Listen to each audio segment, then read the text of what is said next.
Mom's on her way to the Derby. We got 9 o'clock, guys. Allegiance to the flag of the United States of America and to the republic for which it stands, one nation, under God, indivisible, with liberty and justice for all. Roll call. Jenny David. Here. Craig Scott. Here. Ron Vaughn. Here. Brad Newbecker. Here. Mark Serbrook. Present. Any additions or corrections to the agenda, guys? I'd like to add at the end there, that's the GPS ARPA fund project. With that under I, Sure. Or before the closed session. there's not a closed session on here. H item. Oh, geez, there is. You changed it. H and I, No, it's been on there. no, I was there. Teamster Local 2 and 14 Court Unit proposed letter. of Oh. agreement. I just Yeah. have Closed to session. read the full Yeah, I line. didn't, I didn't either. So we'll do that beforehand, before the closed session. Okay, Anything else, guys? and you're gonna make the closed session after public comment. Yeah, the closed session will be last, just like we typically do. Item 2, public comment. This is for agenda items only. Please keep it to 3 minutes. Is there any public comment in the room? Any public comment on the phone? Item 3, appointments. James Harrington, 3A. James Harrington related to Bear River Health Residential and Outpatient Services by Zoom. Mr. Harrington, you got the floor. Oh, thank you, and thank you for your service. I'm sick. That's part of my problem today with a real head cold. But I appreciate the opportunity to talk about opioid use or substance use disorder and opportunities to use the opioid settlement with best practices for your county and other counties too, trying to coordinate somewhat of a response to use the resources in a meaningful way that would have an impact on people.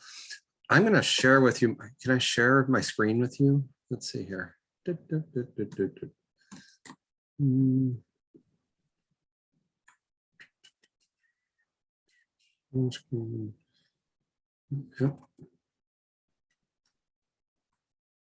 Yep, we can see it. All right.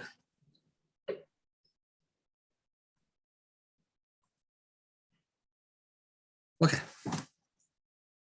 Can you see that? Yes. Oh, great. I love technology when it works. You know what I mean? Sometimes it doesn't always work that great.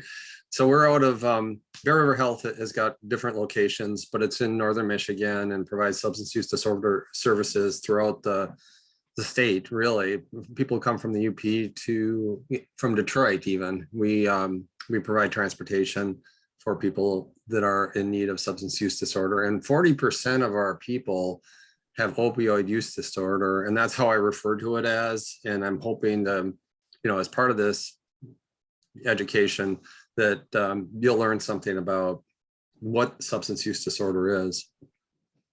Let's see here. So I'll refer to Bear River Health as BRH, and we're a multifaceted agency. So we're not just opioid use disorder, it's alcohol use disorder is our two main things, but we have, service people that have heroin use disorder and mental health issues. Usually it's a co-occurring thing we find, and you've seen that with Mental Health Awareness Month. You've seen this come up a lot of times with the Mental Health Awareness Month activities this month or this week. I've seen a lot with, for example, Naomi Judd and other people that have come forward with their mental health use disorder. And usually a lot of times what we see is that people that come to Bear River Health or BRH have co-occurring disorders, and we're focused on substance use disorder, but we try to get people help with their mental health disorder, and to treat the whole person. So BRH is what we usually go by. It was started in 2014 or 2016, opened up as a residential place, just a men's place in Walloon Lake. I think it's at the junction of 75 and 131 at Walloon Lake. but we've added other services for women. There's a women's campus now. It was a Baptist college. I'll talk a little bit about that later in Gaylord. And then we've added residential and detox services at our central campus in Boyne Falls. So we've got 3 campuses right now. And we're trying to push forward with more recovery living. So when people graduate, from residential, usually it's like 60 or 2 weeks to 90 days, they can go to recovery housing in different locations, and we're trying to open up more recovery housing. And I think this is an opportunity with opioid use disorder, foreshadowing a little bit, to create an opportunity for sober living recovery housing in many different communities, because it's a real need that hasn't been met, that could be accessed with the opioid funds, as well as longer stays. We've identified longer stays as being a really key thing. Looking at the residential surveys, people want to stay longer, but the insurance, the Medicaid, I'll talk a little bit about that in a few minutes, Medicaid doesn't cover beyond 90 days. So the opioid settlement could be used to fund a longer stay. And the other need is recovery housing. So they stay in sober living after they leave residential, and those are opened up in different communities and are supervised. And it's a requirement that they be sober to be living in those places. And it's a real employment opportunity too for communities. From what I'm hearing from Rotary and Kiwanis and other leaders in the community, there's a real need to hire people, and that's a really good thing for people that are in recovery to be able to have a service in the community, whether it's a job, it's joining a public service organization like Salvation Army or something in their community. So we're really promoting and trying to establish these relationships to develop more sober living and recovery housing. So SUD, or substance use disorder, that's how I refer to it, is rather defined as an adverse, I gotta move my thing around here, condition that lasts more than a year. A chronic disease will likely require ongoing medical attention, just like chronic diseases, like diseases like heart disease or diabetes, or any other COPD, chronic obstructive pulmonary disease. Those diseases, emphysema, those require ongoing treatment. And SUD, or substance use disorder, requires the same process of helping somebody with that disease over a longer period of time. It's not usually a short-term thing. And that's why AA is really effective. Al-Anon is really effective. A person has to find their own path, basically, and having those opportunities for sober living, and then AA, Al-Anon, other programs in the community is a really good thing. And that's what the opioid settlement dollars can be used for. I would say too that I'm really grateful for the Attorney General to give the money back to the counties overall throughout Michigan, because the tobacco settlement was not the opposite of that. It wasn't given back to serve the population necessarily. It was used in a whole bunch of different matters that didn't really involve helping people with their nicotine substance use disorder. And this is a whole different thing. The counties are going to get the money, and then you can spend it to help people based on your needs assessment. My Thrive would be another thing and place to look. My Thrive is a community health assessment that Northern Michigan does, and Ogemaw is part of that My Thrive assessment. These are some numbers, just to give you an idea. About 3,000 people in Michigan. These are national stats. They're not state stats, national stats. About 3,000 people die every year from opioid use disorder. But the thing that's really important, I was in Meyer, 2 weeks ago here, I'm in Petoskey, and I walked into the restroom, and there was somebody passed out there, and so they didn't really know what to do. So I ran out, and they came out with a Narcan or naloxone to administer that. And that's another option, is to provide that support to the community, education and support in the community with these funds to educate businesses like libraries and other public locations on how to respond to an overdose, because it makes a huge difference in the recovery. And one thing I want to leave you with is that you can't, if you administer naloxone or Narcan, it goes by a couple names. It's not going to, so if somebody has passed out because of their alcohol use or whatever they're using, it's not going to have a detrimental effect on them. So people in public places that Ogemaw has, having naloxone or Narcan available to administer is really a best practice. And that could be another place that you look at for helping to. One of the other things is in jails, in the county jail, and providing services so that they can drop off instead of going to jail. A lot of times that's the last resort, is the jail. And if we can provide that transportation, that soft handoff, hope not handcuffs is a good example of that, where the state police will drop off people to our facility instead of taking them to jail, because there's no other option. There's no family, there's no, and it takes a burden off the county as well. And we can sort that out with our admissions and everything, but we would take people in as part of that. So a call to Bear River Health, for example, would result in, a soft handoff, but the numbers are going up. Gosh, I hate, I'm an optimist by nature, but at the same time, I know that our numbers are going to probably increase in 2021 and 2022 because data lags a little bit. We don't get the data into the system until later. So we're going to probably see numbers go up.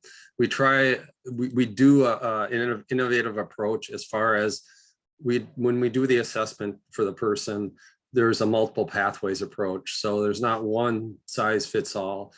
A lot of times people get a treatment plan that will reflect upon their needs and what might be most successful based on that assessment. So our multiple pathways approach is a little bit different than some places, such as Sunrise in Alpena or Harbor Hall here. It's not that one's better than the other, but this is our approach, and we think it's innovative. We've got campuses in Harbor Springs with Bro. You gotta like Bro. Bear River Outreach is our outpatient, and there's intensive outpatient, and then there's less intensive outpatient. And those services are for people that can't maybe go in residential because of their job situation or what their family situation, whatever that situation is. So Bro in Harbor Springs and Sheboygan offer that. And we also have Bro in Gaylord. Our North Campus, like I mentioned, is in Wallow Lake. 100 to 120 men are there, usually on a daily basis. And our Center Campus is increasing to, I think it's different levels of treatment. I think it's where with detox, it's 15 to 20. And that's where the warm handoff goes with law enforcement. And also lesser levels of treatment. So it's not residential necessarily. It's a different form of residential that doesn't require full-time stay. And then also at Central Campus, we've got our food in our administrative offices there. This is a picture of the North Campus, the men's campus, and we've tried to make it like a comfortable, it was a hotel before, but it works out really well to be able to house people in an efficient way with insurance plans and everything, and trying to do it in a way that's cost effective. We do have a medical treatment facility. You'll see that on the bottom left-hand side. And then we're adding amenities and trying to teach people skills while they're there. So whether it's landscaping or some other skill, that we're trying to give them skills that they can carry on and maybe find a job somewhere that will be productive for them and they can contribute to society. This is our Central Campus at Boyne Falls. It was an old school before, repurposed to our Central Campus, where administration and our food service we take all the food that's produced here, we take it to the South Campus, and we also take it to North Campus. And then we're adding services here too, with detox being here. Probably our main service is detox here, but also other services. Right now, we added a service. It's called 3.1, but it's a low intensity.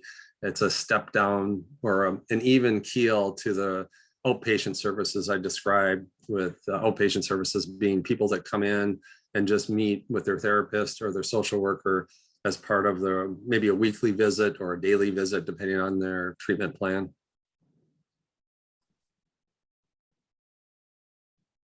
South Campus, very similar to North Campus, but the setting is a little different. It's a little bit more together in South Campus, but we added, I think, 10 beds to the women's campus, and that we refer to that as South Campus in Gaylord. And it's also got, like I mentioned before, bro, we added in substance use. You can't stop the ways, but you can learn to surf. So the biggest thing when people leave residential is having ongoing support. So we have an alumni club that they join if they want to join. It's a voluntary thing, it's not required. And that provides supportive services for their self and their family. And where people get together, they join the website, and there's a lot of camaraderie and support that goes into surf.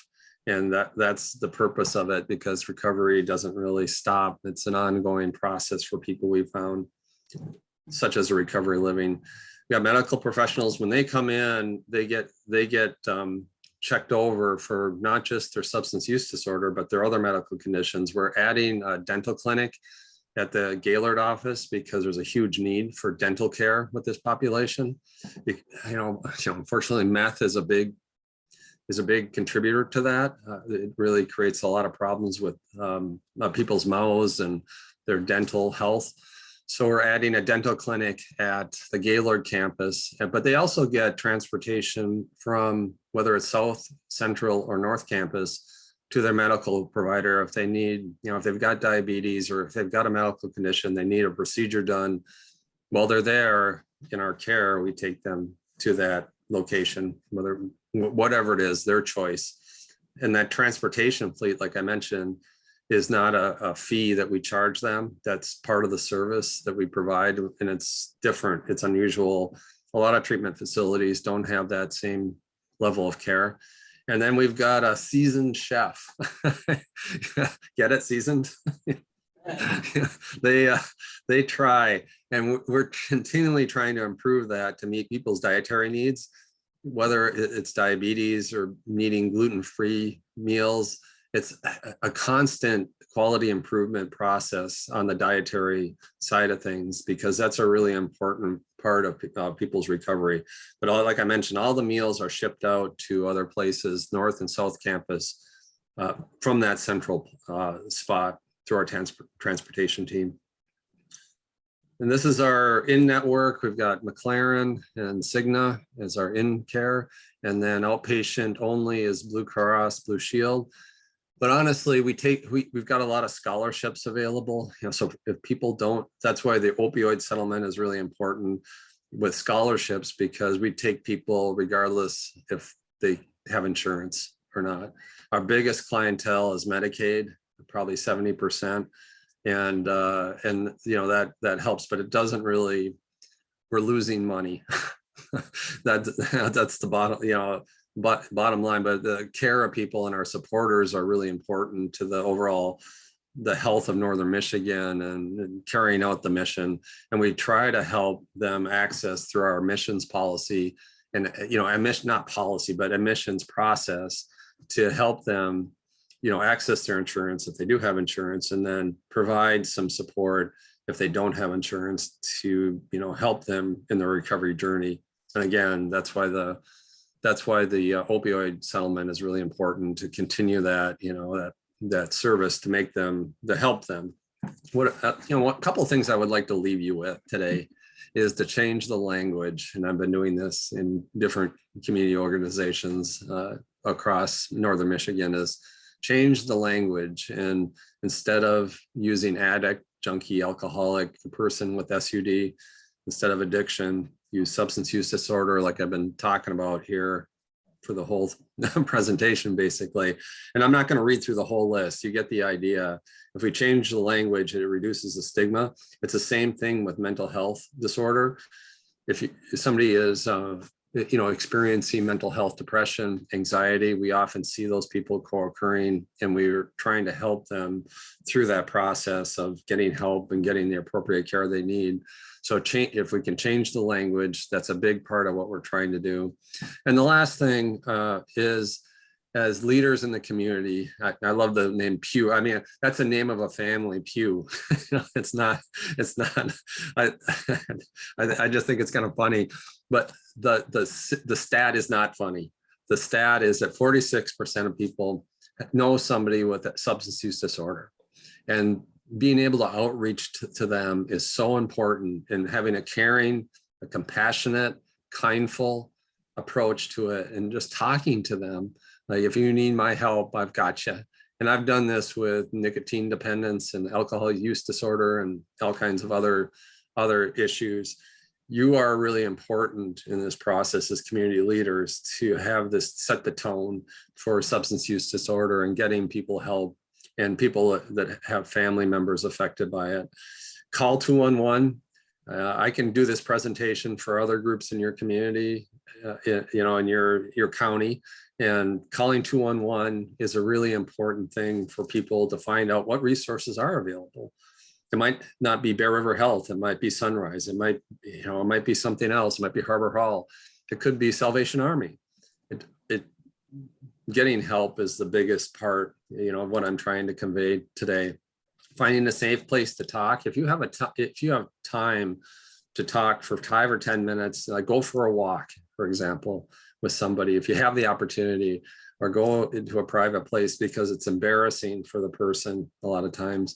And give examples of groups. That's why going on 211, or talking about the different options that are available, and making it like not a big deal, that just part of, like, if you're going to a doctor for an exam, that's kind of what I'm talking about. If you're going to a doctor to have an exam, you would think nothing of it. And that's how we try to talk about it. Like, if you're trying to help somebody, reach out, extend that hand, and you can make a difference. And like I said, the opioid use or the opioid settlement is it's not confirmed yet, but it'll be coming through. And part of my discussion with counties has been developing a work group potentially with different treatment providers, like community partners, Catholic Human Services as an outpatient, Sunrise, other fire, jail, to try to have a work group to work on this issue, because it's a really important health issue. Any questions? Sorry if I took too much time. Questions, Commissioners? Thank you. Thank you, Mr. Harrington. You're welcome. Have a good day. You too. Item 3B, Brian Gilbert, Sheriff, Animal Control Truck Purchase. Yep, sir. Go ahead, Bob, and I hope you're a little more excited. Good morning. Good morning. Thank you for your assistance this I evening. know. I can't.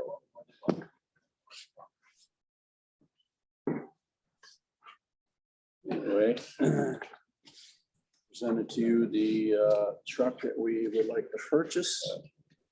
My intentions behind this whole truck thing is to stripe that truck like one of our patrol cars, make him look like he works under our umbrella, which he does. But I'd like to have the general public know that, so when he rolls up and seen, Back. he gets the respect that he should, because that man works hard. And he does Well, I'll tell you, when really good. transit pulls up in that bright bus, I give them all the respect that they get too. Yeah, I like bright good, cars. good. I like bright cop cars. I know where You've you're heard- coming. You've heard me. Yeah. So what's the total? I mean, I see all these accessories. I see, is there an absolute grand total on here? If you would add the truck itself, then you got the accessories for Radio, 2795 is accessories for the truck. And then we got the radio system, which is very expensive, but The truck itself is 39,000, right? and then we got a new box that we'd like to get on that. It's aluminum box. The one that's on this truck now is leaking. It's got a patch job on the top of it. So we'd like to get aluminum box to go with that.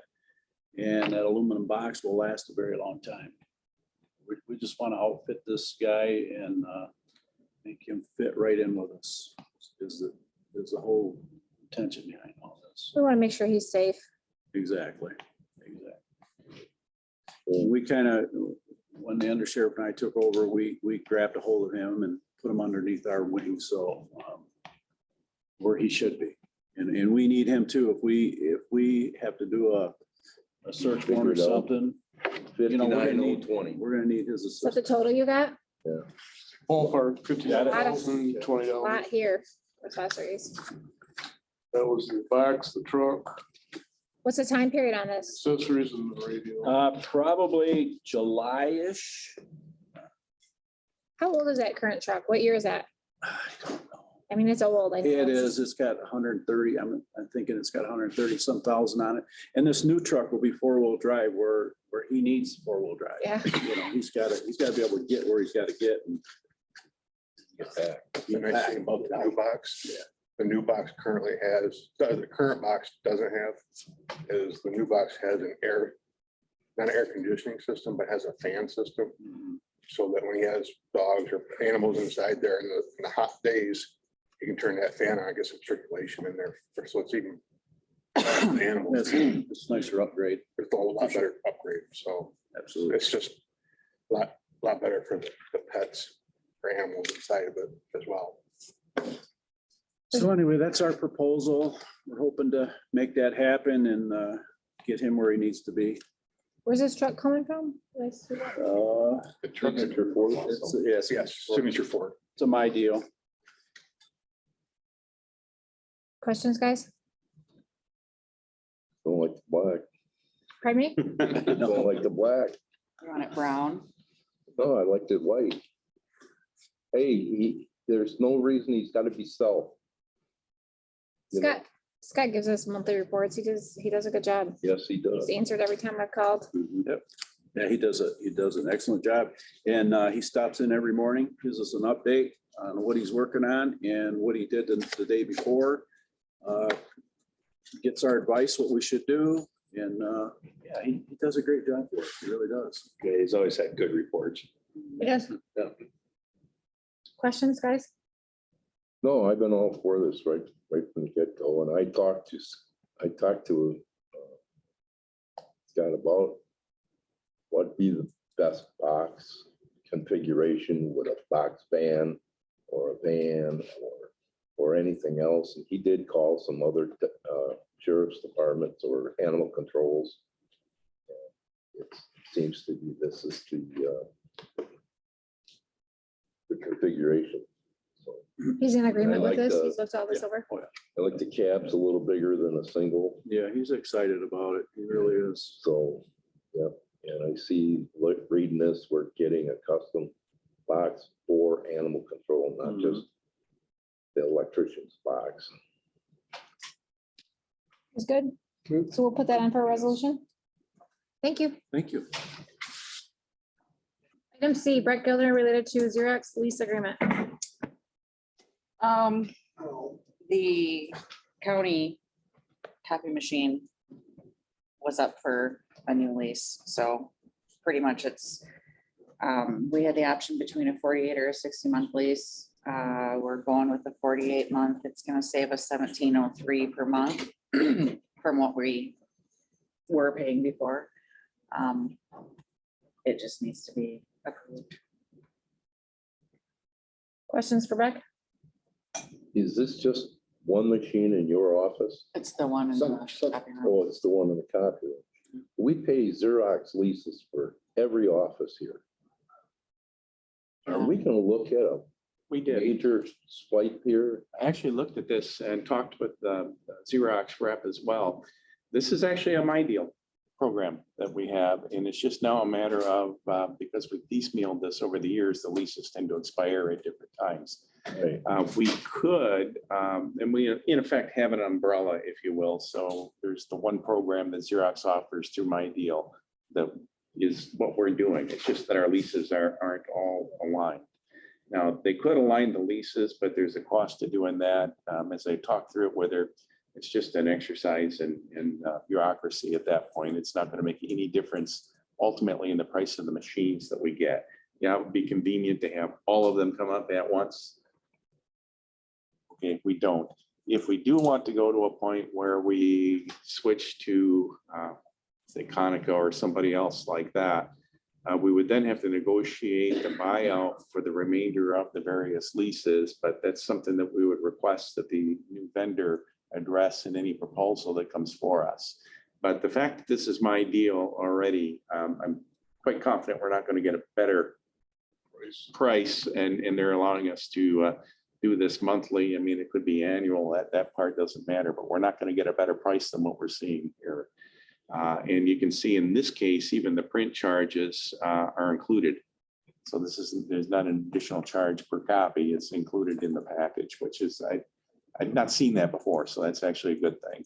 The machine, for instance, in the office where we have that, where we share with housing, there's a different rate if we want to run a color copy, something like 6 cents a page or something like that. So we don't run them very often. But that's an additional charge. We don't have that in this lease. It's my time. So Questions? you say it's an additional charge, but it's included.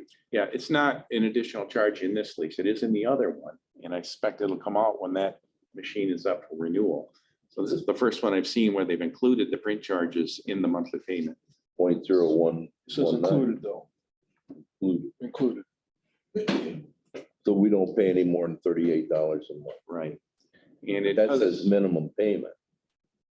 Doesn't say anything about, is there a maximum? Is there a? that's it. That's the That's charge. it. That's what we're going to be charged. The only reason this is in front of you today is because it is a multi-year lease. We're actually committing future boards to the lease. And so we couldn't do this administratively. The overall cost, by my calculations, if my memory is right, is under $2,000 total. Do we want to say to Xerox, I'll sign this lease, but only up until exit lease, so that we can start timing our leases out, so they're all gonna end at the same time? Short answer is yes, but if we were to do that, then that will impact the minimum payment, the monthly amount. So if we want a shorter lease, it'll be a different number than what we're seeing. What's our other terms? They're all Are either they 48 months? They're either 48 or 60. All of them have that. I expect they offer a 36-month and probably a 24, but these are the ones that they put in front of us. Also, I think it kind of coincides too with the life of the machine. You know, by the time we get to 48 months, the machine's worn, and obviously technology changes as well. So 48 is a pretty good number. Are they replacing this machine? I already did it. When did they do that? I don't know. I want to say it was 2 weeks ago. And why did they change it? They felt it was, did we say that it was obsolete, not working right? Did we have a problem with it? I didn't say anything. Okay, did I came anybody in else and it say? was swapped out.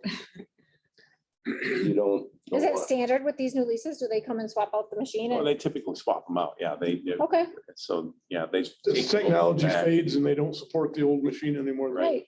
And your figure for 48 months is just over $1,800.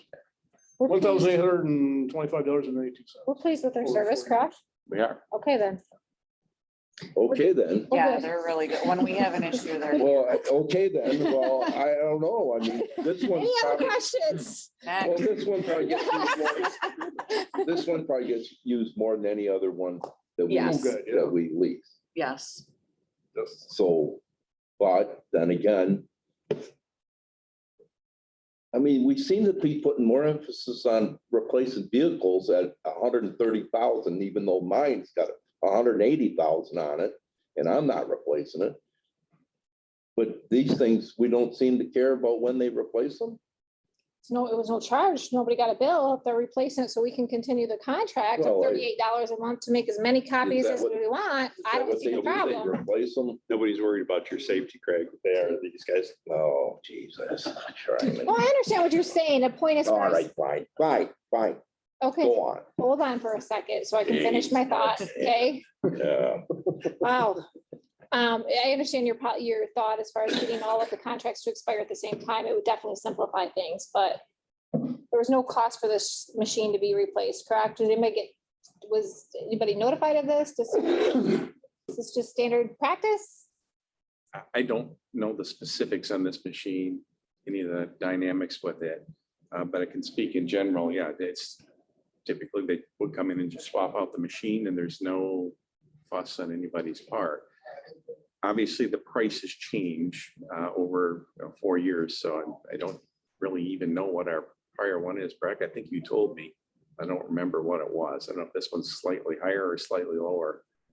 But that's the only change you're going to see is really the cost. And obviously, we're not being charged on a per copy basis either. this one's cheaper.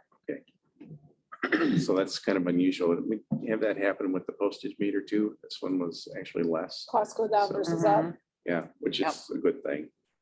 But they handle all of that. So even we can use, I think the postage meter is a good example. They came in, they took the old one out, they installed the new one. That's it. Any programming, obviously, we'd have to do. I remember Breck said Mhm. postage meter programming that, but that's it.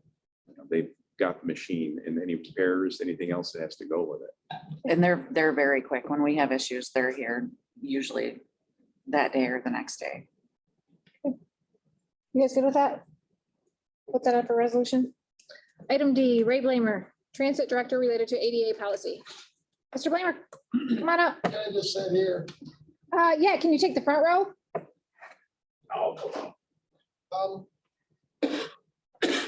MDOT had emailed me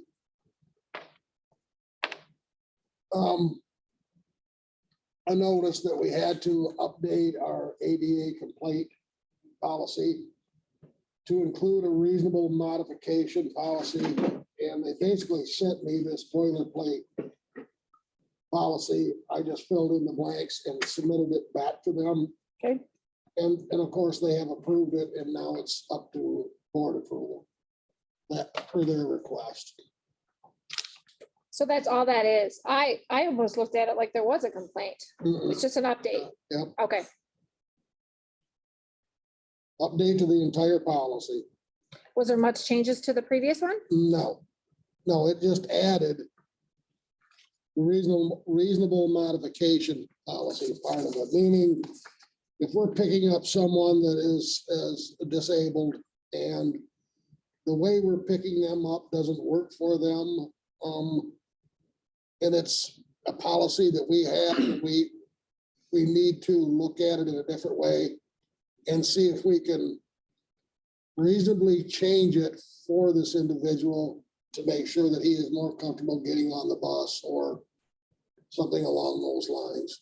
You never know what it's gonna be, but How often does this have to be updated?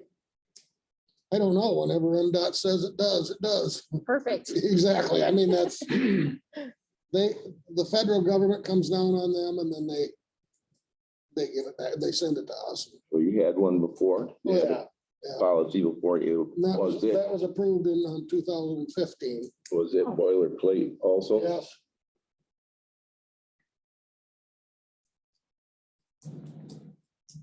Questions? Now, does our legal team need to look this over just to make sure it's good or no? Is there, They could, but this is what MDOT told Oh, you. yeah. they wanted to Oh, see, yeah. So I would stick with that. Okay. Wouldn't mess with it.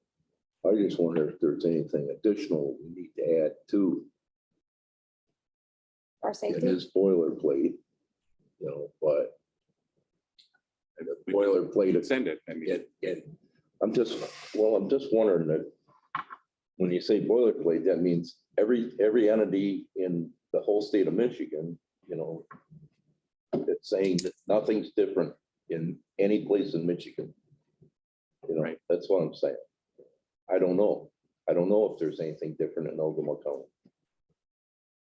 let's send it. And there's certainly time and we have that retainer. Yeah, Are you okay with that, Ray?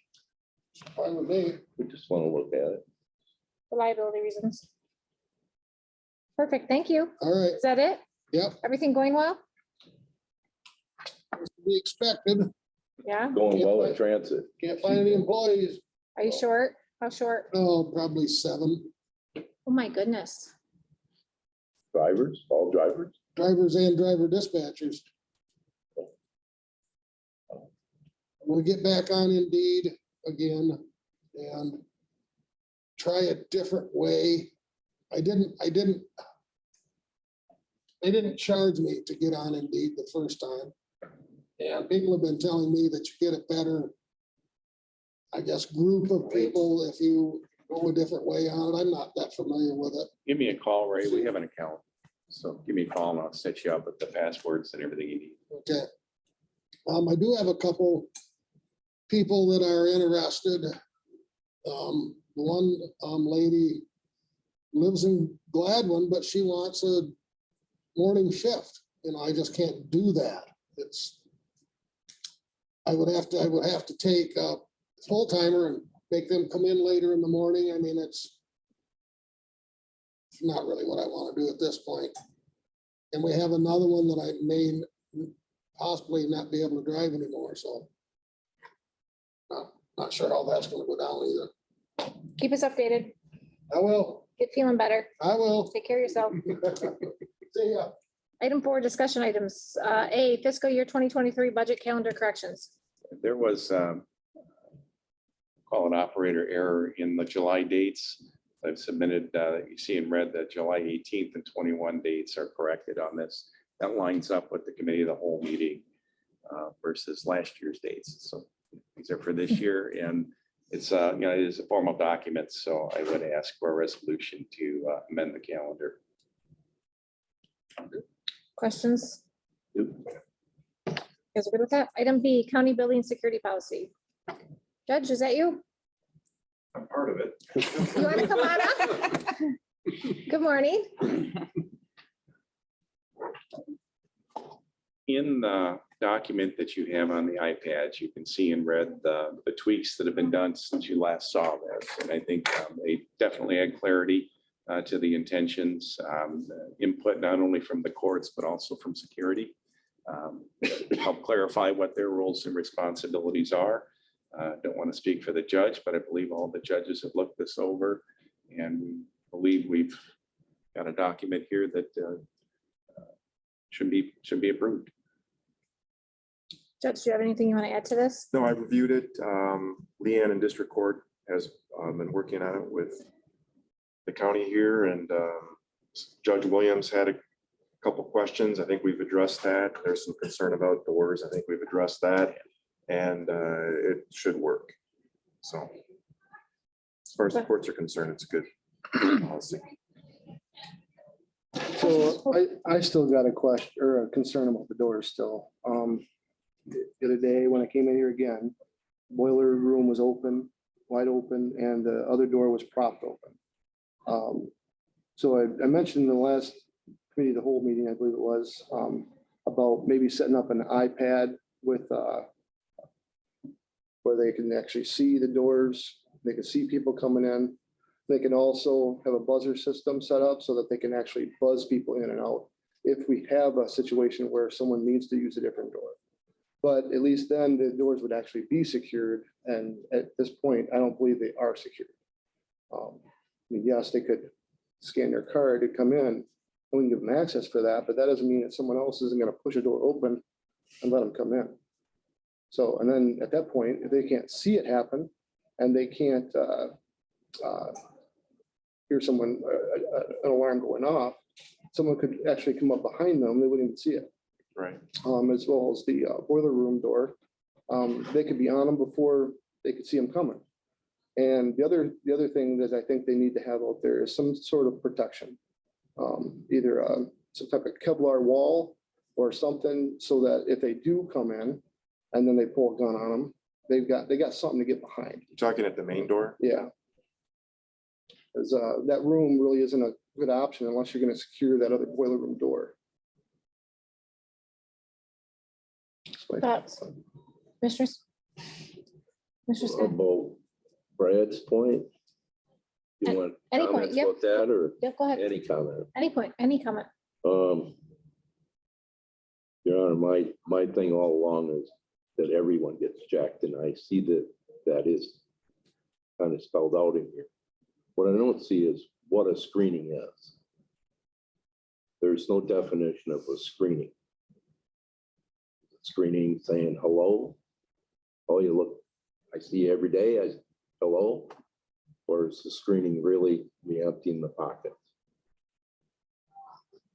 You know, security has been here.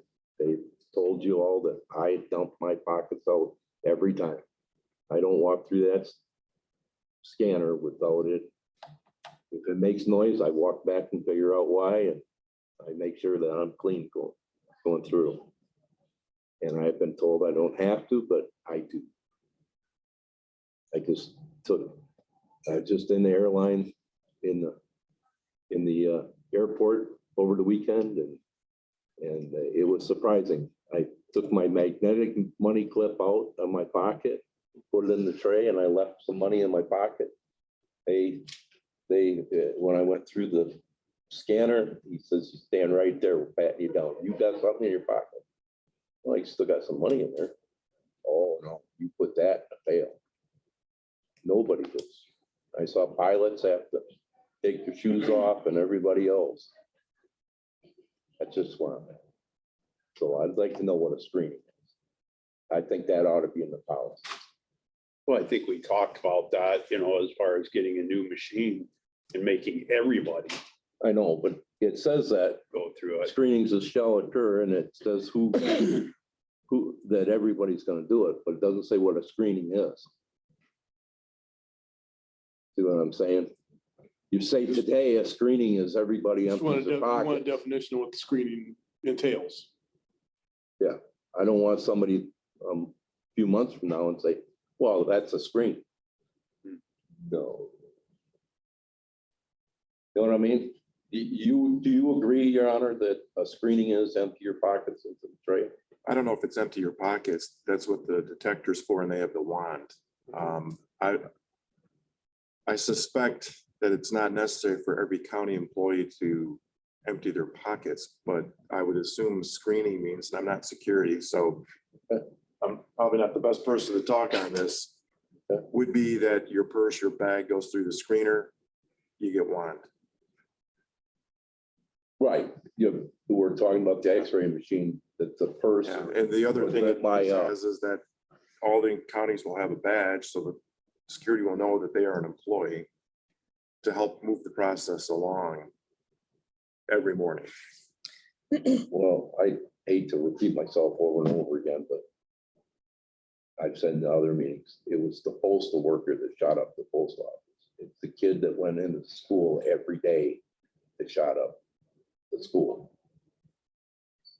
I don't know what problems other people have at home and bring to work with them, or they don't like the person that works in the office with them. I don't know. But I think that's what was the. I know people don't like me. It's not defined, but that's what they're doing.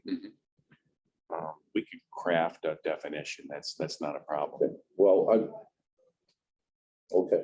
Well, I don't disagree with you, Commissioner Scott, because the different people work at the door all the time. So maybe each individual has their own idea of what screening means. So that's not a bad idea to have, so that everybody at least has a baseline. And I have a question for this, on this, Judge. I think there's two reasons that this this policy was obviously, has been discussed lately. The one was the door issue. The other one was the access to departments, which I don't see anything on here related to that, and I'm not exactly sure why. But my question to you would be, it says that entry into the department from the county building during normal business hours may be allowed to enter or exit the building from other access points upon coordinated approval of the chief judge. Can you give us some examples of who you will allow to have access to other doors versus the main door? Casey, for example, should be able to get into district court fluidly. District court staff should be able to get into Casey's office fluidly. We don't have a problem with that. Those are the only ones that come to mind. Judge Williams's court as well. I have access to his door. I have no issue with him having access. Judge Daniel, same thing. I'm not even sure if my badge works, prosecutor's door. It doesn't need to. I'm talking about the other exit entrance doors, because there was a discussion last week that some. No court staff needs to be coming in the side door. I don't think it was court staff. I think it was. Probation and parole. COC's already been told, they're not they're not court employees, but I've talked with DOC and they're not using that door.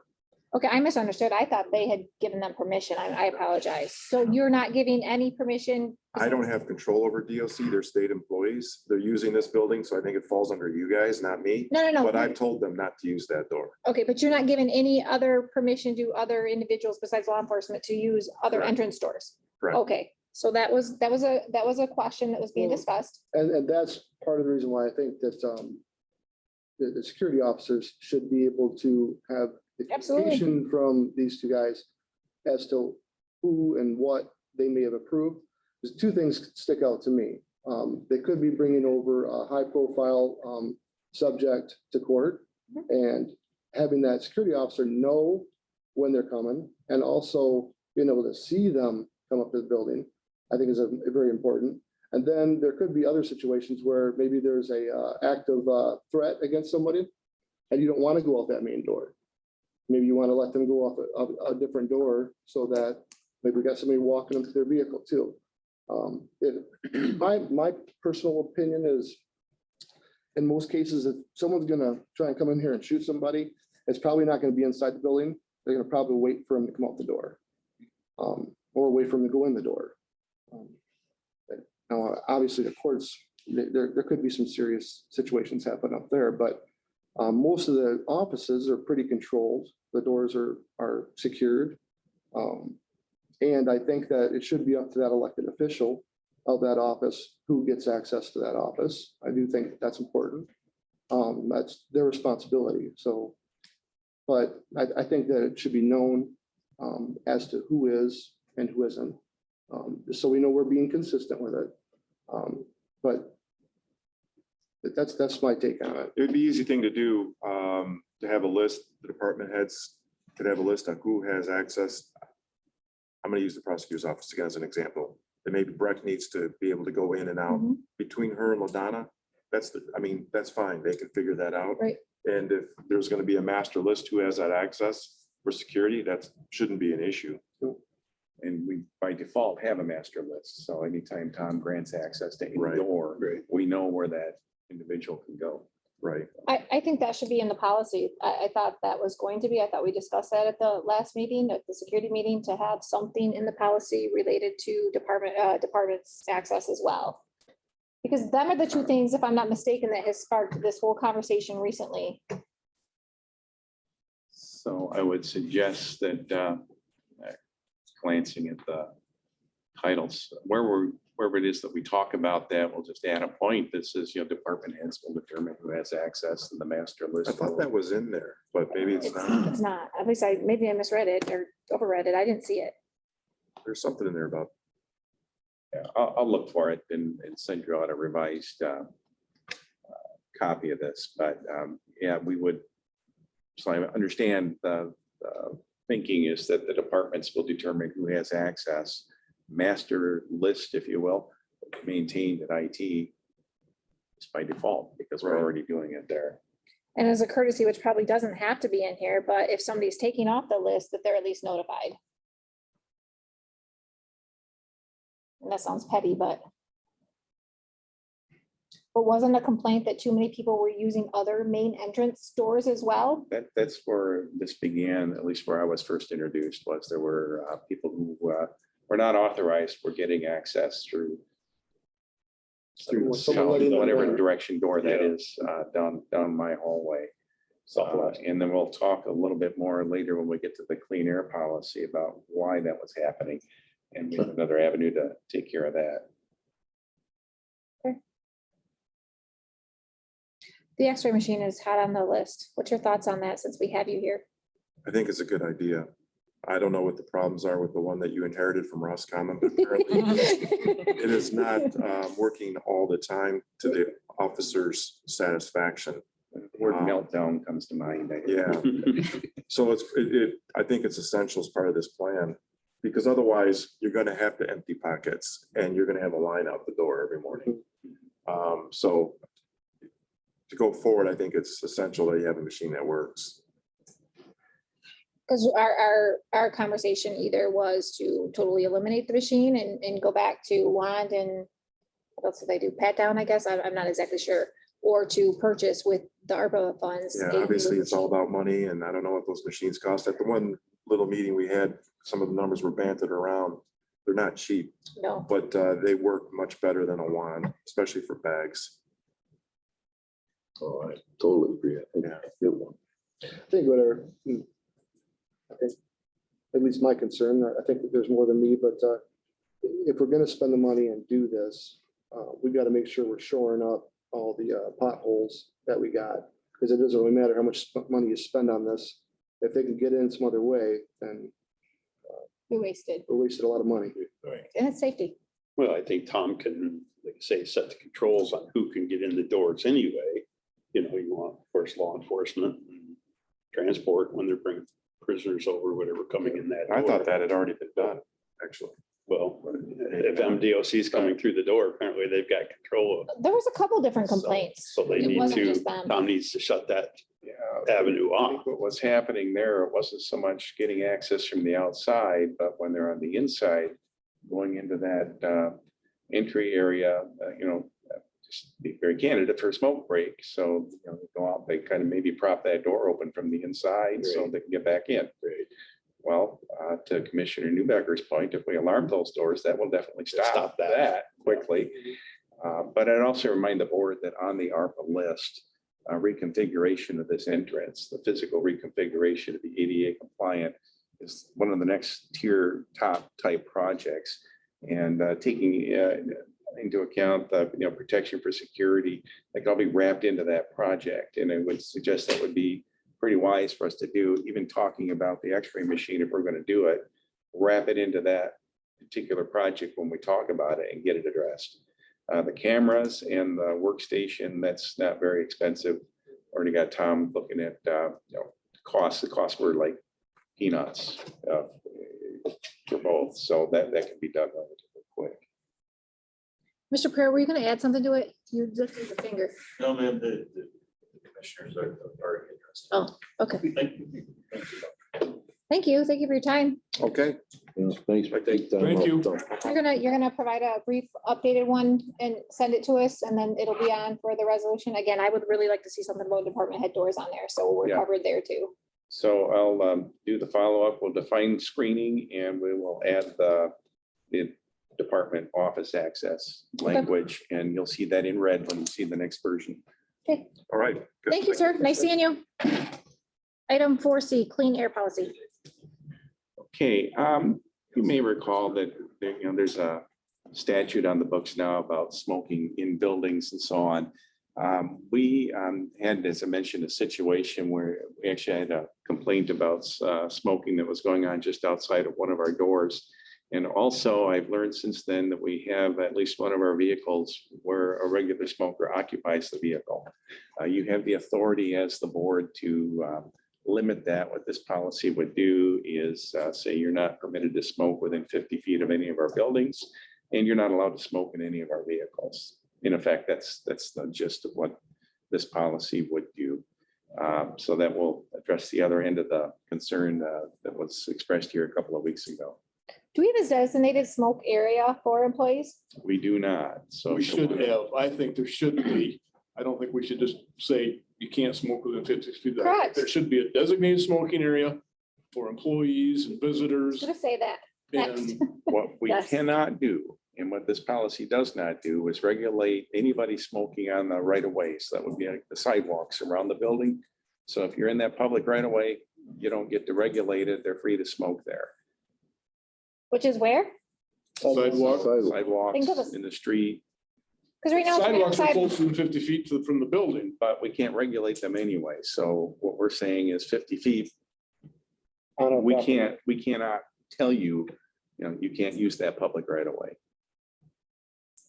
I mean, obviously, we have smokers. We want to keep them wanting to Keep work them here. smoking.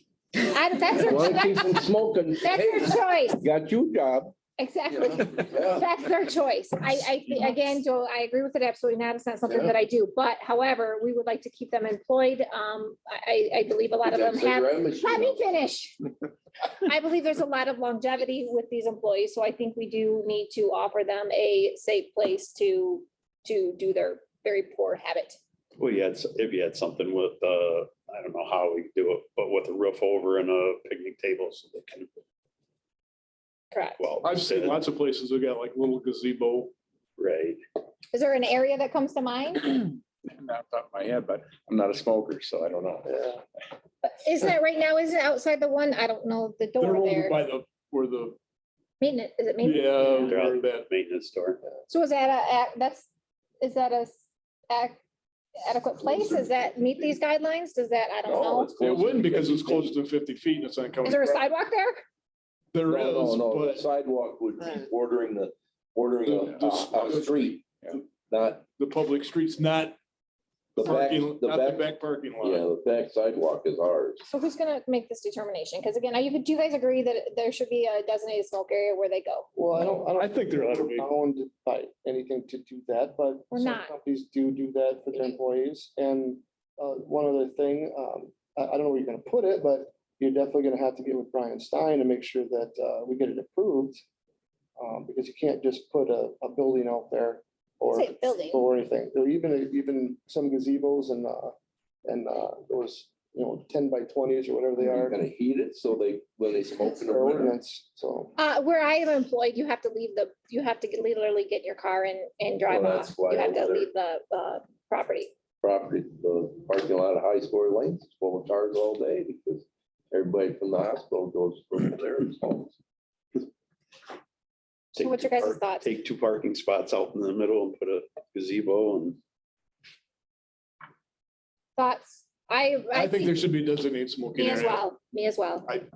So are we gonna have one for the annex, one for the county building, one for the jail, one for transit, Yep.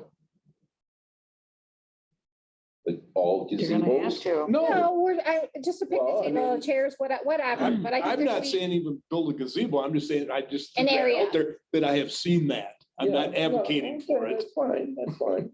That's Place for their fine, but butts. that's a question. If you're gonna build one, are you gonna? I know over at the jail, the officers go out in the Sally Port, which is out in open air.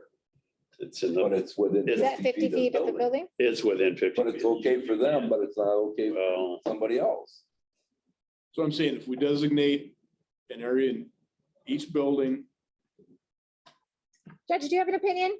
I would let the sheriff control the Sally Port for starters. And some building. Right, but then can't we get into trouble when what we're doing for one, we're not doing for the other? Because he's an elected official, and he's the sheriff, he can set policy for officers. That's fair. Well, Tim, what about the we public? still have to do something with transit though in the annex. Section B, I would just modify that to state one designated smoking area per facility. Just be very vague about it and then let, like in the case of the sheriff's office, let the sheriff determine where that is. Let Ray determine where it's at in transit, and then Yeah, because they'd know best where that's going to be least problem. If we Problematic. get down into item D there, it won't be in any of the building entrances. right. So that'll be taken care of, but otherwise, anything else that's out of the way and not not a workspace would be fair game. And I do not think there should be any smoking in vehicles. In county-owned vehicles, absolutely not. That's my own opinion. I agree. Not when I we're agree. paying that kind of money for vehicles. We stopped that years ago. We don't. Somebody is. Somebody is. Somebody Not- is, not- so- Not one of your people, but somebody is. Thank you. Are we good with this? I guess we buy a gallon of yellow paint, draw paint circles out in parking lots. Huh? I guess is, so what will change here at this building with this policy? We would set aside an area like that, area next to maintenance. And that would be it. But it will take care of the complaint I received. You won't have somebody in an entrance smoking in the entrance. That won't happen. They were smoking between the doors. Is that what they were doing? Somewhere in that area. I mean, I didn't observe it Right. myself. So this will be a public and employee. Yeah, this is And this covers vaping Everybody. as well. covers, Vaping as well. well, it's intended to. Sometimes you have to- It needs to be 'Cause I still have, Julia, specified. you would know, Oh, do you? yeah, they still don't adhere to it anyway, so. Can they vape in the building? Is that what you're saying? They can't? Oh, I catch them vaping in the building all the time. I catch them smoking right next to the door. That's the law. You're supposed to do that. I'll add I vaping believe to that's, this. I believe that's already the law. In any public building, just. I could be wrong. State and be smoking and vaping. It's prohibited. Just get it right there. Isn't there a law that's already on the books for that? For smoking near a door? It's like 50 feet or whatever. Public building. Yeah, Public building. I think that statute that's cited in A covers everything. It's not just for county buildings. It's part of that, gosh, I don't remember what year it was when they Yeah. banned smoking even in the bars. yeah. That falls under the health department. That's the health. Yeah, it was- department. It's not, Health- It's not a law, then it's Yeah. just a, it is a law, but it falls under the health department. Yeah. Enforcement Yeah. side of it. Put signs on our buildings out the plant, no spitting on the floor because the guys that shoot. I didn't realize you couldn't vape in a public building. Well, I'm talking private, but Oh. I would think we'd want to add that to this policy just to clarify it. Is there an odor that comes off with vaping? Yes. Yeah. Oh, yeah. I know there is with marijuana. And it's, and it is nicotine, so. Yes, it is. It is. I don't, okay. So you look into that, and make sure we're, Yeah. Kosher yeah, there? And assuming that that's the case, like I said, I'll add it in B. and that's not impinging on anybody's rights. I'm not I don't, with really the vaping qualified to thing. determine that, but I wouldn't think so. So here it's building, you're gonna probably take out one little reserve a parking spot for standards and let them smoke, but I don't imagine you're gonna climb up the hill. my intention is to do, as we discussed, this area outside of maintenance. would be They're already that utilizing. area, Yeah, Oh, so that'll be Kinda within private. 50 feet. then. but you can designate areas. You can say everything within 50 feet except for in How designated. about areas. inside that? They use that for storage. So and what's stuff, gonna and there's- change then? They're not gonna smoke at the back door Is there access? or in our There's gonna be a vehicles. sign or something that says, this is where you smoke. Is it, Okay. yeah, well, I just don't. It's like when you go to a bar, and I don't go to a bar very often, but a lot of bars have been putting smoking areas on the side and in the back because they all hang around the front door. Right. And on the sidewalk, and that runs a lot of people off. And I don't know that I want public perception walking up to our main entrance, and right next to it is our whole smoking plant. And the public perception is, I'm on work time. You know what I'm saying? So you don't want it seen. Are we going out there all at 10 o'clock in the morning, all the smokers designated smoke time? 10, noon and 2? Or it's anytime I want to get a smoke, I can just walk out of the office and go down there because my department head says it's okay. And if I'm a chainer that's got a light off the last one. I think we're making quite a few hikes down there. I see your point, but when there's a designated area for even the public who's in the building and wants to step out to have a cigarette, at least they can be directed to, this is where you smoke, not right outside the door. This is a designated area. Well, that's right outside the door. Well, it's around the corner. I hear what you're saying. I don't disagree. When it's in sight, it's, people have an opinion when they see things. And then we're talking that open maintenance door again issue. Now you got the general public standing right next to the maintenance door issue. Access to the building.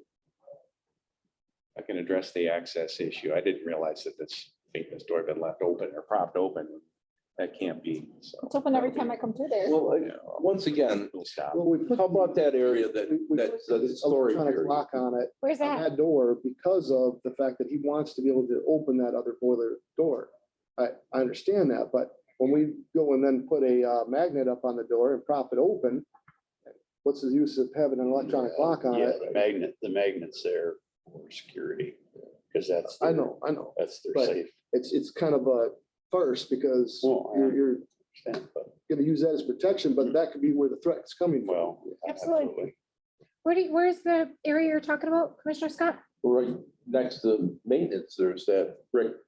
It's a screened area for storage. Of course, there's stuff in there that's been stored Doors right here. This longer than you worked here. Not long as I worked here, because I was working when they were building this building. Almost. In that. Is there ventilation? Is it? It's open air. It's outside. open. It's open on the top and it's, you can, yeah, it's masonry that's got holes in it and stuff. You can look in there, but it's, If you dare. I don't know what all they've got in there. I think the air conditioning units in there, and I think there's some air handlers. I think, Why don't we have sure. Brian look and see if he can come up with an area that he feels is, That's screened from the public. I'd rather see that. Well, there's a, than have quite a back. there's a spot over there right at, in between the building and the caged in area where you could have them, So everybody in. not next to the maintenance, but over by the other, not near the other door, but you know where the side of the building on the inside there?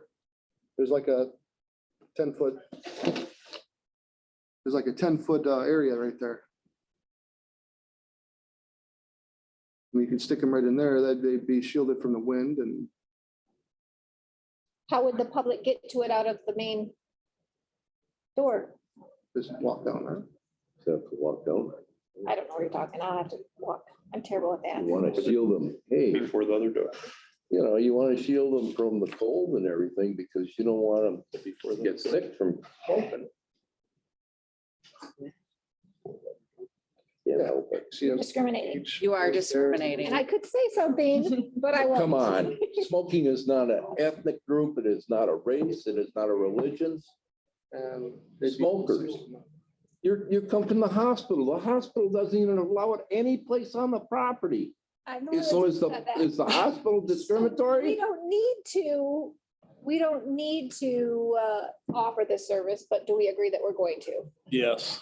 Okay, so let's start there. We have one yes, Commissioner Scott, No. Commissioner Newbecker. I don't have a problem with it, but you better get with Brian and just make sure that whatever you decide to put up is gonna be okay. and It's not gonna be violating ordinance. I agree. Okay, so we'll keep this on to talk about next time. So you say next committee of the whole, or? Correct, because we need to designate, unless you can between now and next week, come up with a designated area that everybody agrees with, that Brian's looked at. That's a short amount of time. Well, my suggestion would be just to have the generic language in B. I would correct that second sentence to just say smoking will be allowed only in designated areas and stop. Not call them out in this policy, then get with Brian and do whatever we need to do to determine where you want that to be, and then we'll bring that back. Or the county buildings, bring that back to you to approve, but that gives the sheriff the authorization then to go ahead and designate for his office. We would do this building, transit and annex. Those are all county type buildings. So you have sheriff's office and the jail. Yep. But then, Smoking / vaping. get the policy on the books, the vague language is there.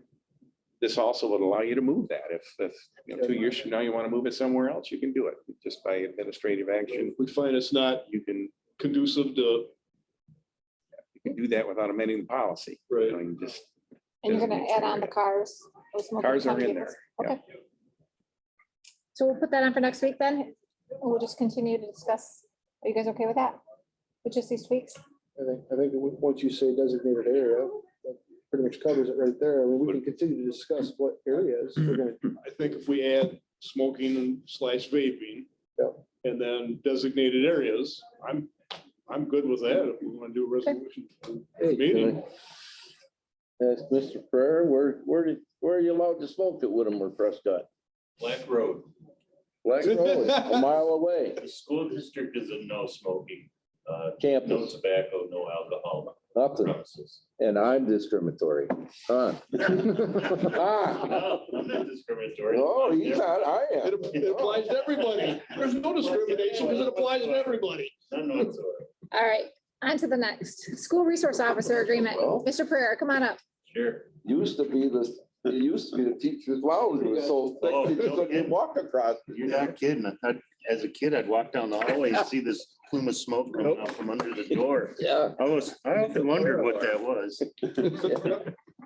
I used to have an algebra 1 teacher. He was one of my best teachers. He'd sit at the corner of his desk, smoke his pipe and teach at the same time. The room, I love the smell of the pipe, and the room smelled fantastic, but times have changed, haven't they? Oh, I said it before, I get up early in the morning, watch Dragnet and Jack Webb Oh, yeah. on there smoking a cigarette in the police Oh, yeah. station Yep. and telling how marijuana is never gonna be legal. Or, And now that's Hospital. legal and he can't smoke in a public building. Okay, guys, let's okay. get back on Yep. task All here. right. We digress. Do you want, so what would you like to discuss, Mr. Pereira? What, do you want to give us a, Well, I've reviewed the document that Brian sent over, that the sheriff sent over, and really don't have any objection to it. It's just, it reads very similar to the one that was presented. A little bit more legalese to it whenever you get attorneys involved. And yeah, I fully agree with everything in the documentation.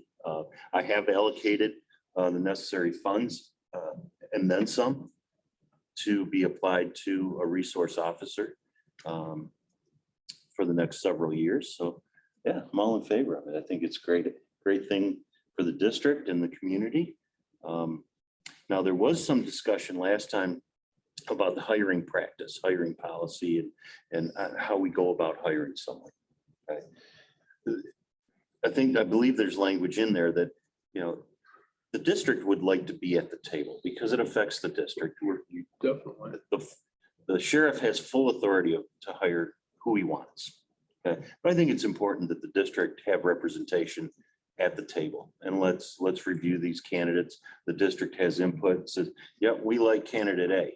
Well, if sheriff doesn't like candidate A and he wants candidate C, well, he's gonna hire candidate C. Not a problem. Not a problem, as long as, candidate C does exactly what's in the contract and they're a resource and, they're not the disciplinarian, so to speak. They work in conjunction with the principal and the staff members. I think it'd be a great marriage to enter into. So, I don't have a problem with it.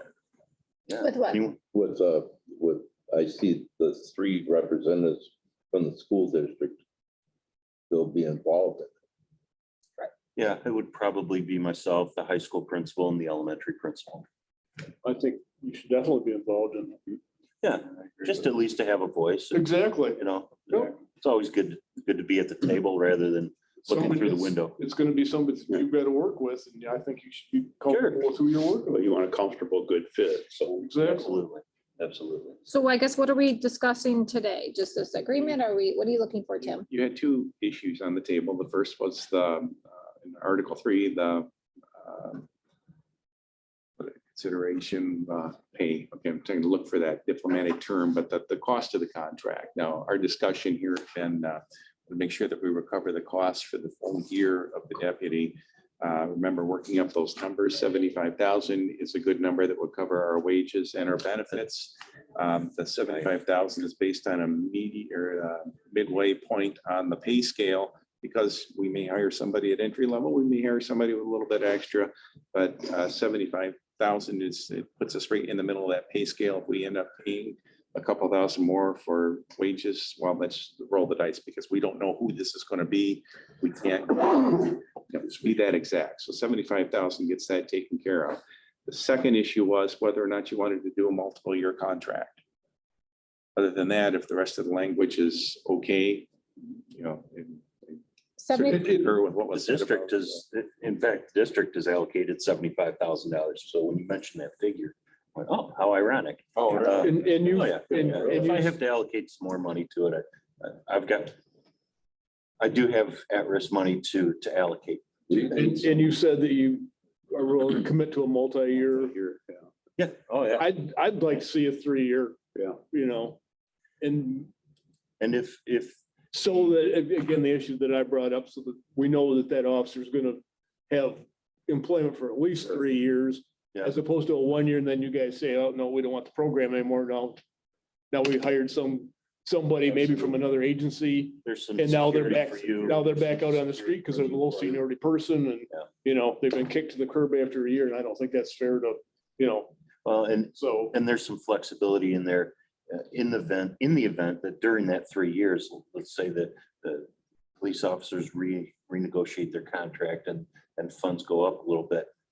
Not a problem. That's just the cost of doing business. Right. And we just got done with our So you probably have negotiation.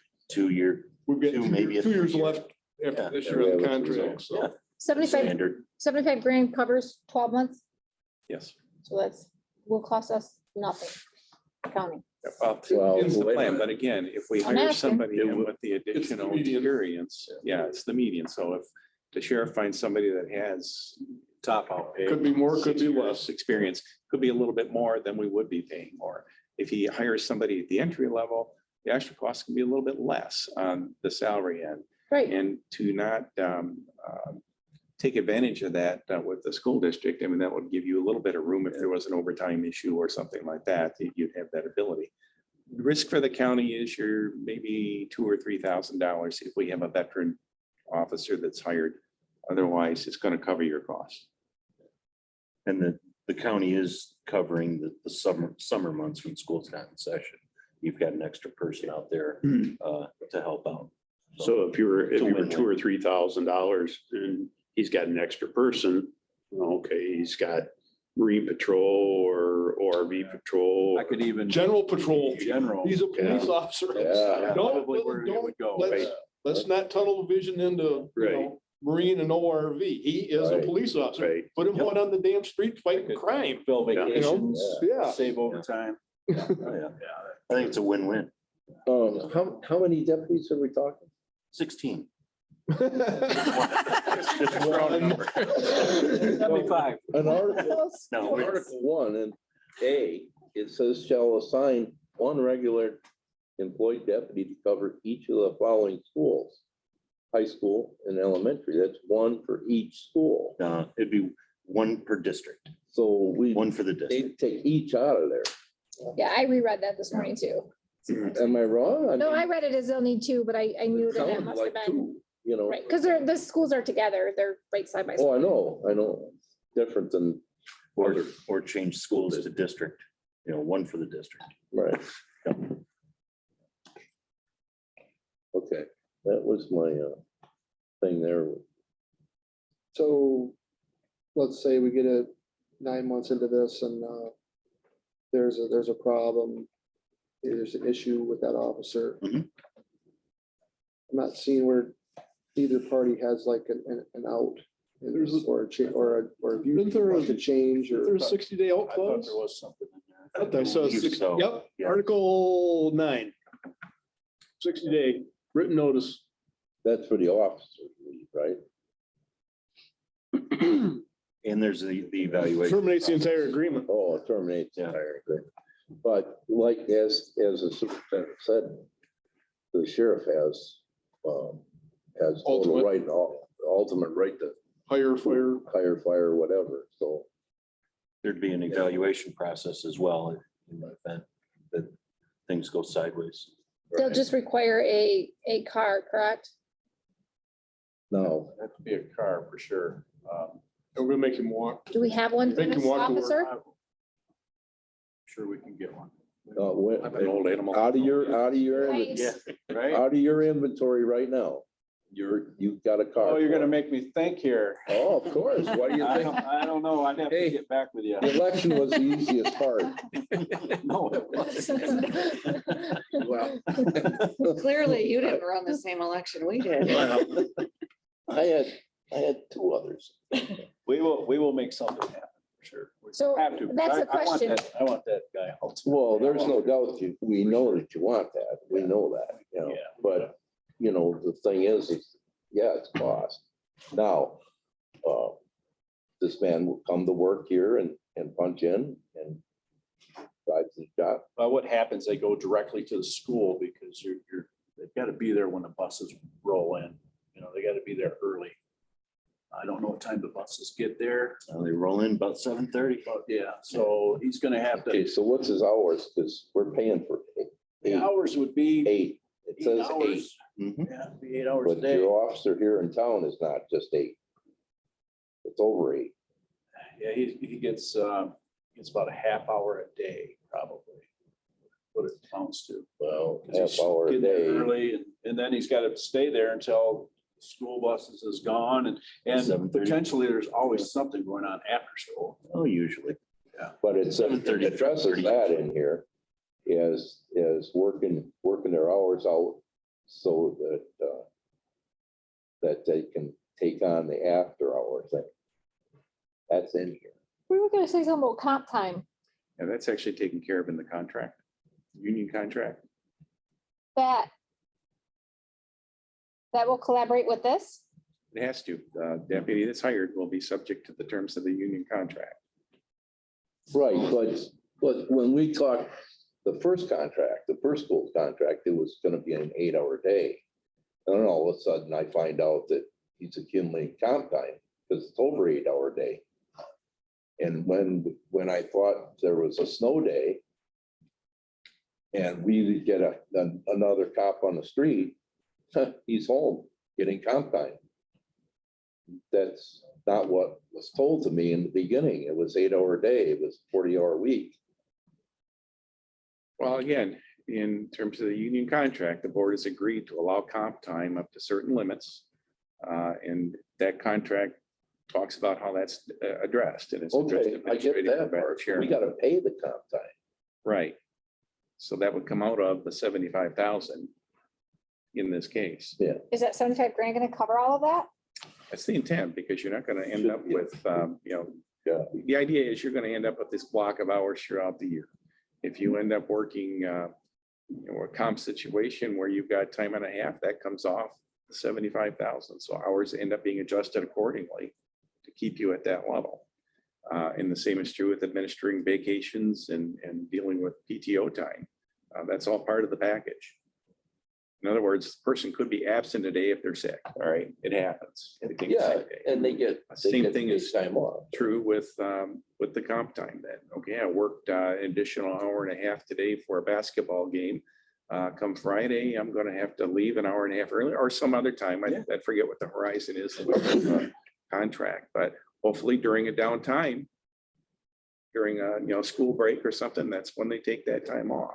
That comes down to the department administering how that works and to make sure that it falls within the budget parameter.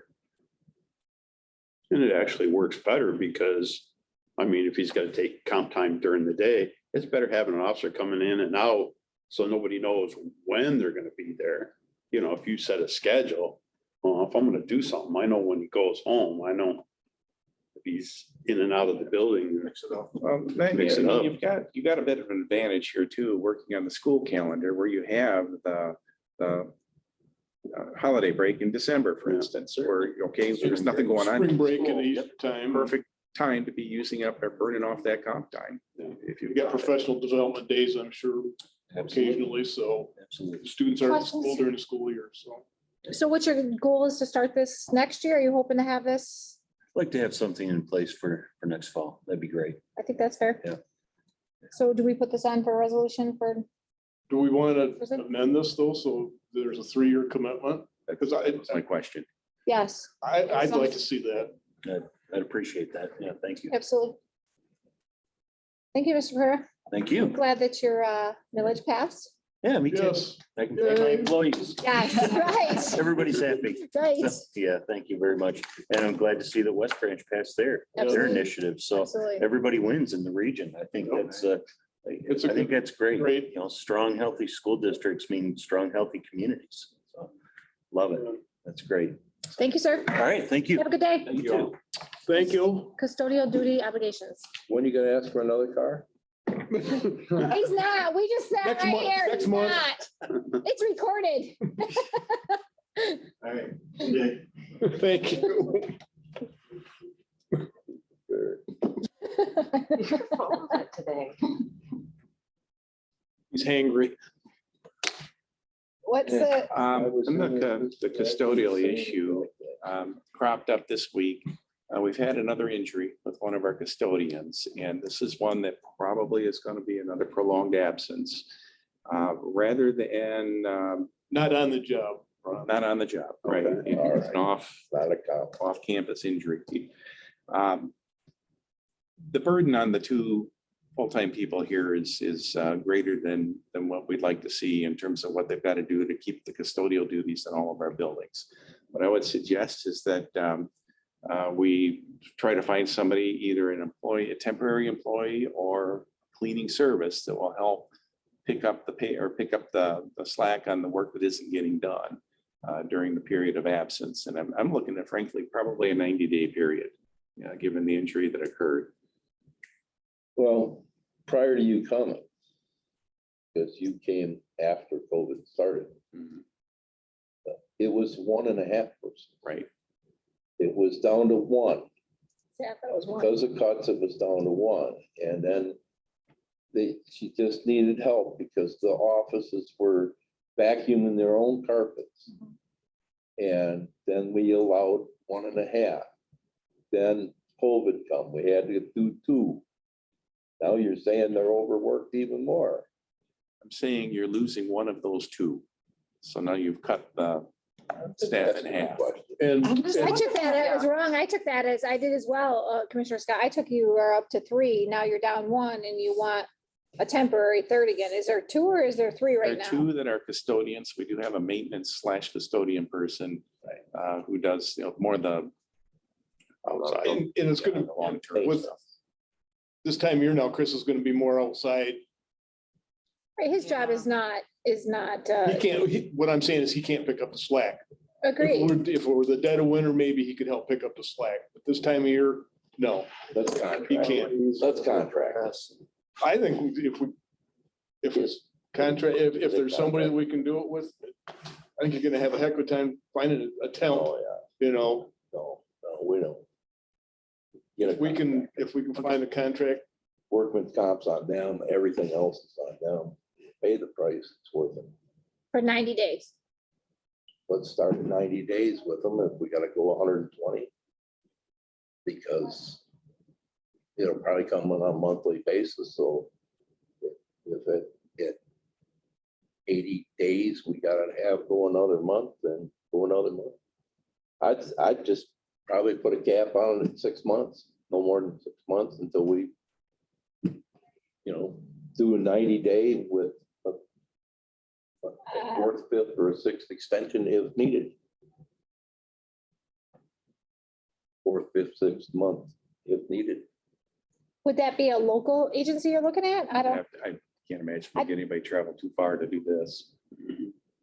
don't agree with this, but Well, what do you want to do? You want to hire somebody then temporarily? I say good luck with that. we're looking at 90 days. You have to. Ray can't get anybody. Guys, I got transferred. questions. Hang on.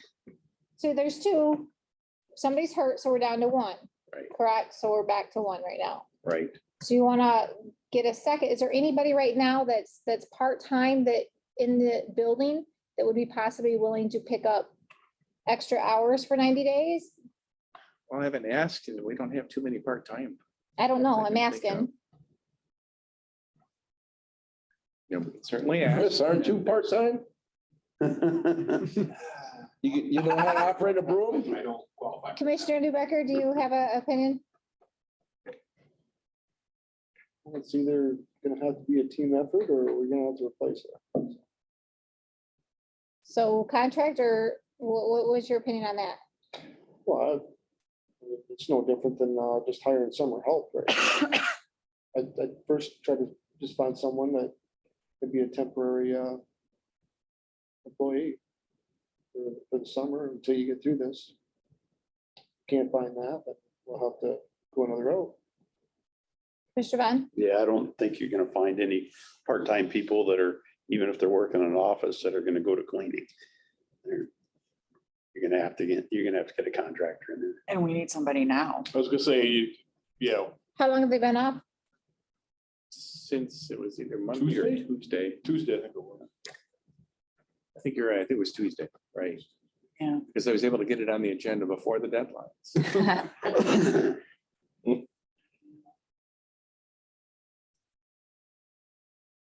You guys want to do? Contractor. So we got 3 contractors. So you have to put that in for a resolution. If we find somebody by Thursday, we'll be on Thursday. Otherwise, it might have to wait. We're not able to find anybody till the next regular meeting.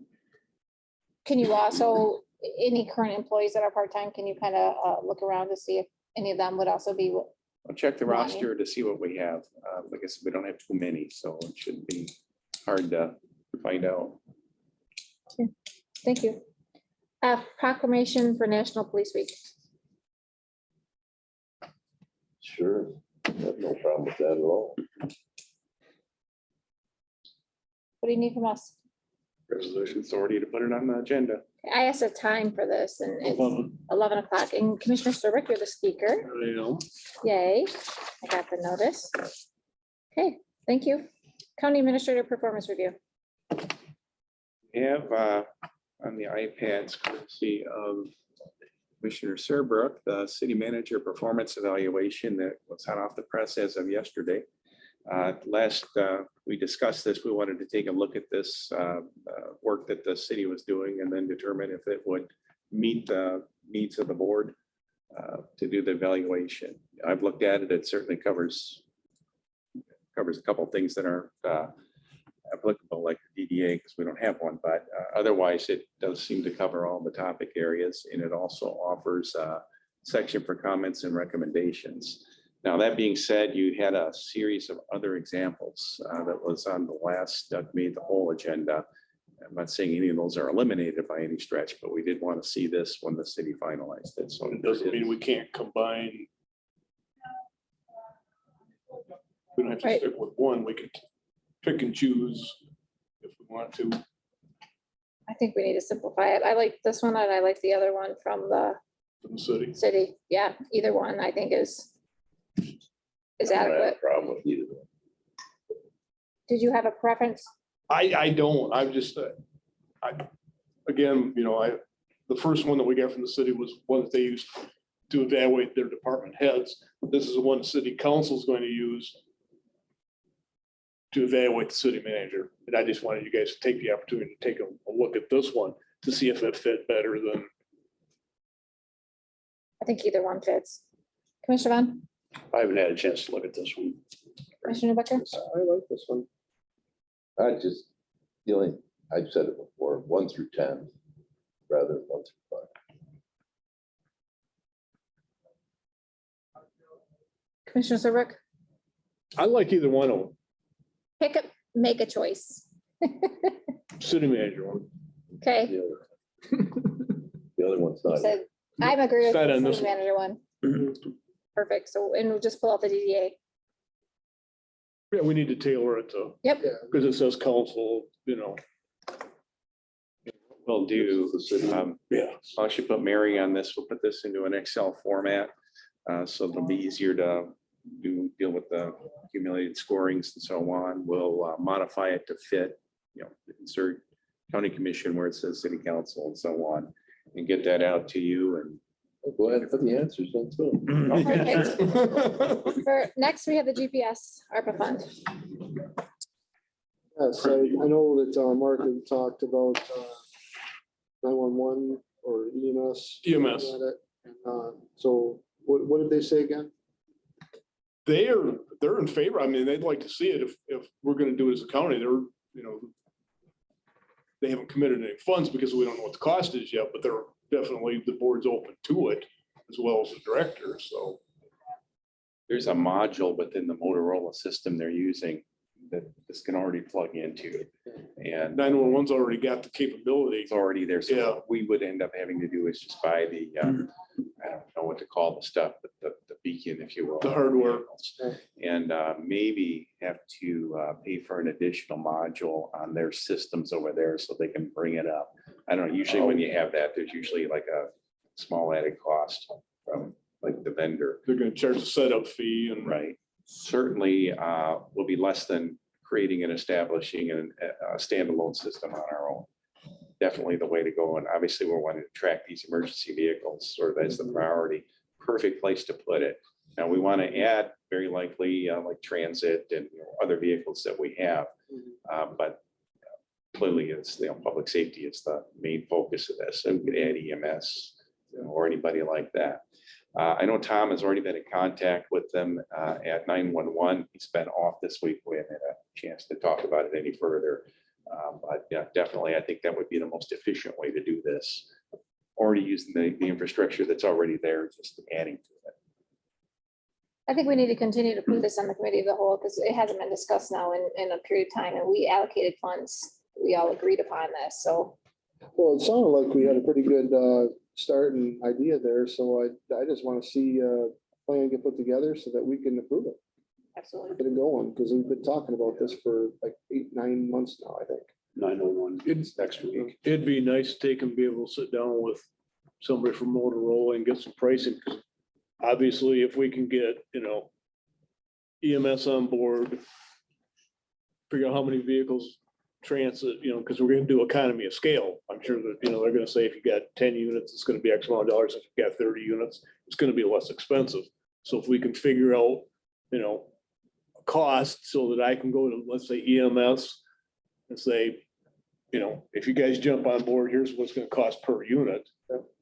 So I mean, if we get some quotes from Motorola, Grove City, West Branch. if the fire departments want to jump on board, better, even better yet, Well, the road commission, Yeah, the school, both school systems with the buses. Yep. Yeah, anybody. Those beacons were not expensive. No. They really weren't. So it's just a matter of really making sure that we're set up to receive the information and go. Pretty cool. I think, there's a lot of obviously safety benefits to it. Oh, absolutely. Okay, so we'll continue to put that on. Who's working on this? Tom and I have been working on it. Let us get aggressive in terms of even getting schedules. If we were to do this, how long would it take to get this plugged in, which I don't think would be long. But I'm sure there's going to be a training component to it. We'll want to work with 911 on that. Perfect. We have public comment and then we have the closed session. Is there any public comment in the room? Any public comment on the phone?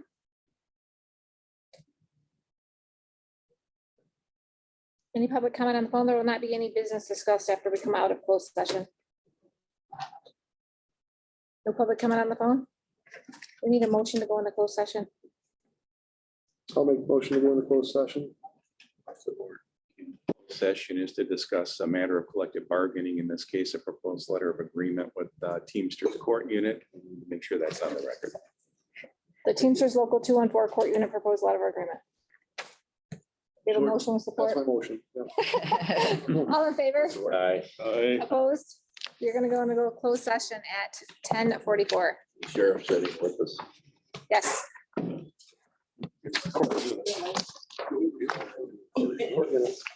Oh, Court unit. I thought this was, 214 court unit. Court Unit. Oh, it It's is? the court. I'm sorry, then does he need to stay?